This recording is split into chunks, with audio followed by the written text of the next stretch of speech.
Bonjour à tous et bienvenue à Catch Club. On se retrouve pour les résultats de SmackDown du 30 avril 2021 et hier soir on avait droit à un énorme main event entre Roman Reigns et Daniel Bryan. Et si Bryan perd le match, il doit quitter le roster de SmackDown. Il n'a plus le droit d'apparaître lors du show bleu. Et attention, ce n'est pas tout car hier soir lors du main event, on a eu le droit à une grosse surprise de la part de Roman Reigns. Donc c'est parti pour les résultats de SmackDown. Le show démarre avec une vidéo qui nous récapitule la rivalité entre Roman Reigns et Daniel Bryan, puis nous avons droit à l'entrée de la championne de SmackDown, Bianca Belair. Mais avant que Bianca Belair ne puisse dire quoi que ce soit, elle est interrompue par Robert Roode et Dolph Ziggler, et ils nous disent que c'est eux qui vont lancer le show et ils vont le lancer correctement. Mais Roode et Ziggler ont également été interrompus par les Street Profits. Sauf que les Street Profits ont également été interrompus par Bayley. Bayley fait son entrée, elle monte sur le ring, elle prend le micro des mains de Bianca Belair.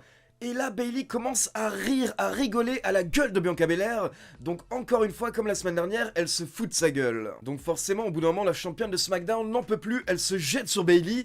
Et nous avons également Robert Roode, Dolph Ziggler et les Street Profits qui nous lancent une bagarre générale. Et derrière, on enchaîne avec le 3 contre 3 qui était prévu hier soir, les Street Profits et Bianca Belair contre Robert Roode, Dolph Ziggler et Bayley. Par contre, le délire de je t'interromps, puis tu m'interromps, etc. en début du show, littéralement, ça n'a servi à rien. Personne n'a rien dit, rien n'a avancé.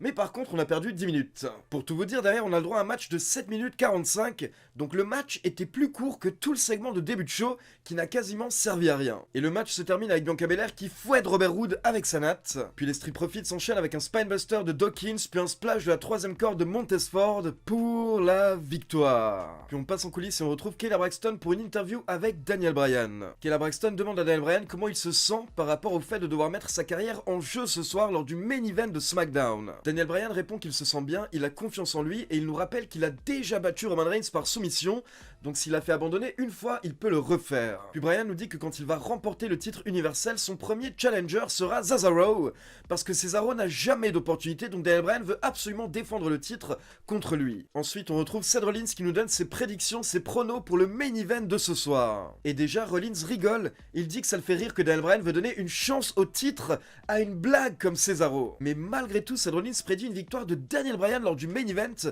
dans un énorme upset. Puis Seth Rollins en profite pour lancer un défi à Cesaro et il le challenge à un match à SmackDown la semaine prochaine. Puis dans un autre coin des coulisses, on retrouve les championnes par équipe Nia Jax, Shayna Baszler et le bon vieux Reginald pour une petite interview. Jax et Baszler vont affronter Tamina et Natalya un peu plus tard lors de SmackDown, mais elles nous rappellent qu'elles sont championnes pour une bonne raison. Nia Jax dit que certes la semaine dernière elle a perdu en solo, mais les matchs solo ne veulent rien dire pour elle, car elles sont championnes par équipe. Puis Nia Jax commence à se plaindre du manque de respect qu'elle a reçu lundi dernier lors de Raw, mais là les championnes par équipe sont attaquées par Tamina et Natalya en coulisses. Puis on enchaîne directement avec ce match par équipe féminin et encore une fois, Reginald va avoir un rôle à jouer lors du match. Car au bout d'environ 4 minutes, on a Tamina qui monte sur la 3ème corde, mais là Reginald intervient pour la distraire. Le problème c'est que Natalya qui est au bord du ring tire Reginald et elle l'attaque. Et là ce qui est le plus étonnant c'est que Reginald est sauvé par Shayna Baszler. Shayna Baszler qui pourtant n'en peut plus de Reginald depuis plusieurs semaines. Et derrière Shayna Baszler est lancée, donc elle effectue le relais avec Nia Jax, elle monte sur le ring pour se débarrasser de Tamina, mais Tamina réussit à reprendre l'avantage et au final elle lui porte le splash de la 3ème corde pour la victoire. Donc Tamina et Natalya battent les championnes par équipe en titre hier soir et forcément ça va leur donner une opportunité pour les titres lors des prochaines semaines.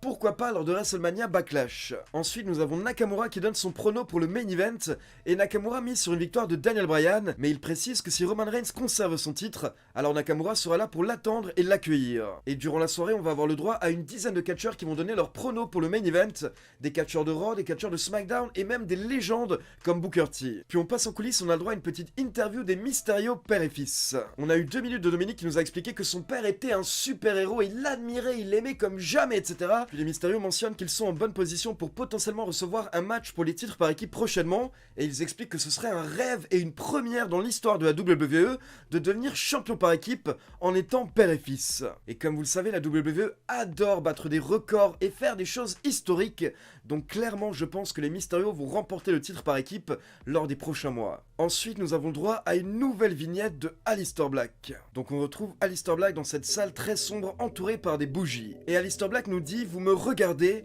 vous me jugez et vous déduisez les choses. Parce que c'est la vraie nature de l'homme. Parce que j'ai toujours vécu dans cette réalité. Et là, Aleister Black sort son livre pour nous lire le chapitre 2, réalité. Il nous dit que les gens comme nous rôdaient au lycée dans les couloirs et on était perdus dans un concept de succès et d'adoration. Ces concepts qu'on nous fait bouffer depuis qu'on est petit, avoir le bac, aller à l'université, avoir son diplôme, puis finir avec sa femme dans sa petite maison tout tranquille, et ils vécurent heureux et eurent plein d'enfants. Mais en réalité, selon lui, on construit nos vies sur des fondations qui sont en fait des mensonges. Vous pensez que tout ça est réel? Vous tombez dans le piège. Mes pères ne m'a jamais enseigné ces faux rêves. Il m'a rapidement enseigné la vérité. Et la vérité, c'est qu'il y a quelque chose d'incroyablement mauvais en vous en général. Je pourrais vous aider, je pourrais vous donner les clés pour vous échapper, mais je ne le ferai pas. Donc écoutez, Aleister Black, il nous en veut. Je sais pas ce qu'on lui a fait le type, mais il n'est pas content. Et quand il va remonter dans les rings, je pense qu'il va se lâcher, il va se venger. Maintenant, la grande question, c'est contre qui va être la première rivalité d'Aleister Black, maintenant qu'il est de retour. Ensuite, on passe en coulisses, on a droit à une petite interview de Big E qui nous promet qu'il va récupérer le titre intercontinental ce soir. Donc on enchaîne avec Apollo Crews accompagné par le commandant Aziz contre Big E pour le titre. Et Big E était en forme hier soir, Big E était chaud, Big E était concentré, et honnêtement il était à deux doigts de récupérer le titre. Du coup le commandant Aziz était obligé d'intervenir. Vers la fin du match, au bout d'environ 10 minutes, il a tiré Big E à l'extérieur du ring et il l'a jeté contre le poteau, donc forcément Apollo Crews a été disqualifié. Du coup Big E remporte le match, mais par contre il ne remporte pas le titre. Derrière on a Apollo Crews et Aziz qui s'acharnent sur Big E, mais Kevin Owens intervient pour essayer de le sauver, sauf que Kevin Owens se fait également attaquer par Sami Zayn. Donc les heels, les méchants prennent l'avantage et le segment se termine dans le ring avec le commandant Aziz, Apollo Crews et Sami Zayn. Et Sami Zayn essaye de fêter avec eux, ils lèvent leurs bras en signe de victoire, mais là d'un coup le commandant Aziz s'énerve et il porte son finisher à Sami Zayn. Ensuite nous avons droit à la vidéo prédiction de Cesaro et il annonce deux choses. D'abord il accepte le défi de Seth Rollins pour un match la semaine prochaine à SmackDown et ensuite il nous dit qu'il battra Daniel Bryan pour devenir le champion universel une fois que Bryan aura récupéré le titre. Puis on enchaîne avec une interview de Paul Heyman qui nous explique que Daniel Bryan ne va pas survivre face au chef tribal et du coup on ne reverra plus jamais Daniel Bryan à SmackDown. Et derrière on passe au main event de SmackDown, Roman Reigns contre Daniel Bryan pour le titre universel. Nous avons d'abord l'entrée de Daniel Bryan, puis surprise, nous avons droit à l'entrée de Roman Reigns avec un nouveau thème. Et je vous en avais parlé dans les news il y a plusieurs mois, Roman Reigns avait expliqué qu'un nouveau thème était en préparation, mais que ça prenait un petit peu de temps et qu'il fallait attendre le bon moment pour le lancer. Et bien le bon moment était hier soir lors de SmackDown, et personnellement j'aime beaucoup le nouveau thème de Roman Reigns, parce que ça fait vraiment le boss final dans un jeu vidéo, ça fait musique d'empereur, ça fait musique de grand patron, de chef tribal, et c'est exactement le personnage de Roman Reigns.